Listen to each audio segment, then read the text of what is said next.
Hello guys, welcome to Tech Tricks tutorial. In today's video, I will show you how to find your BEP20 address on Binance. First, make sure you have your Binance account ready. Once you're logged in, you'll see the homepage. Now, head to the Wallets section, which you can find in the bottom right corner of your screen. Once you're in your wallets, you need to press Deposit Crypto. On the deposit page, search for the cryptocurrency USDT, which we'll use to find your BEP20 address.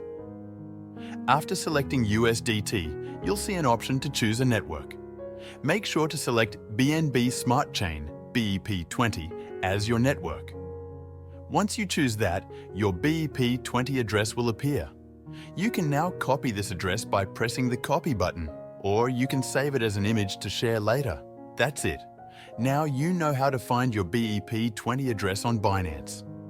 You can share this address with anyone who needs to send you funds using the BEP20 network. Thanks for watching this video. If you found it helpful, please like and subscribe to our channel for more tech tips and tutorials.